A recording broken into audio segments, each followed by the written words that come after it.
শিবির এবং জামাতের কর্মীরা শাহবাগে আওয়ামী লীগ নিষিদ্ধ করার ব্যাপারে যে সমাবেশ ছিল, যে গণজমায়েত ছিল, সেখানে তারা স্লোগান দিয়েছে, গোলাম আজমের বাংলায় শেখ হাসিনার ঠাঁই নাই, গোলাম আজমের বাংলায় আওয়ামী লীগের ঠাঁই হবে না। এরকম দেখুন, এই যে স্লোগানটা, এটা যে কতটা বাড়াবাড়ি হতে পারে।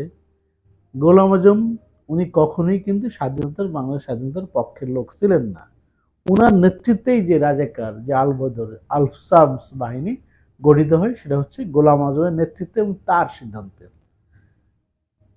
এরপরে বাংলাদেশ স্বাধীন হয়ে যায় এবং তিনি জামাতের রাজনীতি করে গিয়েছেন। বিষয় হচ্ছে কি, জামাতকে যে রাজনীতি, জামাত যে পরিবেশ করে ক্যাডার ভিত্তিক সংগঠন, এই সংগঠন অনেক ভালো আছে, অনেক খারাপ দিকও আছে।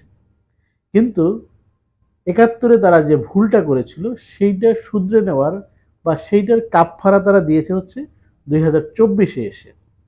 এটা আমরা মানি বা স্বীকার করি বা না করি, তাতে কিচ্ছু আসে যায় না।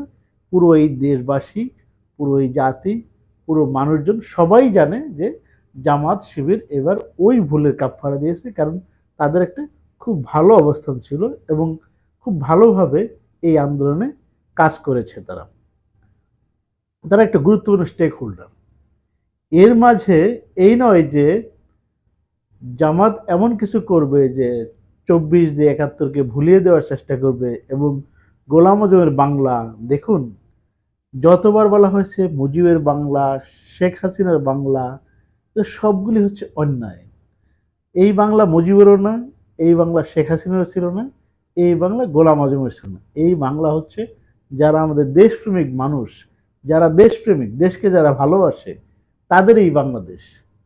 যারা এই দেশের সেবা সবসময় করতে চান, দেশের মঙ্গলের জন্য কাজ করতে চান, সমাজের ভালোর জন্য কাজ করতেন, তারাই হচ্ছে এই বাংলাদেশের মালিক। আর এই দেশের মালিক হচ্ছে জনগণ। দেখুন, জামাত স্বাধীনতার পরে এরকম সুন্দর পরিবেশ, এরকম অনুকূল পরিবেশ আর কখনো পায়নি। জামাতের যেই কর্মীরা, যে নেতারা, যে শিবিরের ছেলেরা দাবি করেছে, তারা যথেষ্ট শিক্ষিত, ভদ্র। তারা কিভাবে এই স্লোগান তুলে, তারা জানে না। এটা নিয়ে তারা বিতর্কিত হবে। দেখুন, আরেকটা কথা পরিষ্কার, জামাত কিন্তু কখনো জনতার রাজনীতি করে না। জামাত সবসময় ক্ষমতার রাজনীতি করে এবং ক্ষমতার রাজনীতি করতে গিয়ে তারা কখনো কখনো খুব শাসন ব্যবস্থার কাছাকাছি চলে গিয়েছে, আবার কখনো কখনো নির্বাসিত হয়েছে। এটা আমরা গত ৪৭-এর পর থেকে জামাতের যে ট্রেন্ড, সেটা আমরা দেখতে পাচ্ছি। জামাত কিন্তু মানুষের সাথে সম্পর্ক করে না। জামাতের সম্পর্ক হয় হচ্ছে তাদের কর্মীদের সাথে এবং তাদের নেতাদের সাথে। এবং জামাত সাধারণ মানুষের কথা আসলে চিন্তা করে না, যেহেতু একটা ক্যাডার ভিত্তিক সংগঠন। জামাতে একটা ডায়লগ থাকে, উনি কি আমাদের লোক না মানুষের, মানে তাদের সংগঠনের বাইরে যারা, তাদেরকেই তারা হিসাবে ধরেন আমাদের লোক হিসেবে। এই যে এইটা বলে পার্থক্য তৈরি করেন। এবং ১৯৭১ সালে যেটা করেছিল জামাত, সেটার জন্য তো এই পুরো জাতি কাফফারা দিয়েছে। জাতি এইটার দায় শোধ করতেছে, জামাত নিজেও শোধ করেছেন। কারণ জামাতের বেশিরভাগ মানুষ বা বিরাট একটা সংখ্যক মানুষ আছে যারা সততার সাথে রাজনীতি করে, অর্থনীতি অনেকেই সৎ এবং বিভিন্ন সততার বিভিন্ন প্যারামিটারে তারা অনেক সৎ। সবাই না, কিন্তু এর মাঝখানে ২ নম্বর লোকও কিছু আছে বর্তমান জামাতে। তারপরেও অ্যাপারেন্টলি তারা একটা ভালো রাজনীতি করে, সুষ্ঠু রাজনীতি করে। কিন্তু এই যে বাড়াবাড়ি, যে গোলাম আজমের বাংলা, এটা কোনোভাবেই মেনে নেওয়ার মতো না। দেখুন, বিএনপি এত বড় সংগঠন, বাংলাদেশের একমাত্র স্টেটমেন্ট ছিল জিয়াউর রহমান। বিএনপি কিন্তু বলে না জিয়াউর রহমানের বাংলায়। এই বাংলা তো আমাদের সবার, এই বাংলাদেশ সব মানুষের।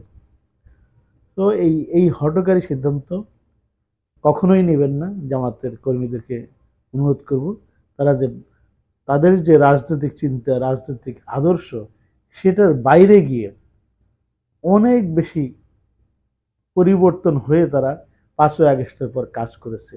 তবে জামাতের মধ্যে একটা ভাব বা জামাতের মধ্যে একটা অহংবোধ চলে আসছে, যারা হঠাৎ করে তারা একটি বড় রাজনৈতিক দলে পরিণত হয়েছে। দেখুন, জামাতের ভোট কিছু বেড়েছে, কিন্তু ওইভাবে যে বড় রাজনৈতিক দল হয়ে গিয়েছেন, বিষয়টা কিন্তু এরকম না। জামাতের সমাবেশে অনেক লোক হয়, তার মানে এরকম না যে জামাতের প্রচুর সমর্থক। এগুলো বেশিরভাগই যারা জামাতের সমাবেশে যোগ দেন তারা কিন্তু তাদের দলীয় ফোর্স। সো হঠাৎ করে এই যে বড় দলের মতো অভিনয় করা, বড় দলের মতো অ্যাক্ট করা, এটা থেকে জামাতকে বের হয়ে আসতে হবে। এবং ফার্দার জামাত যেন এই ধরনের কোনো বয়ান না দেয় যে গোলাম আজম বাংলায়।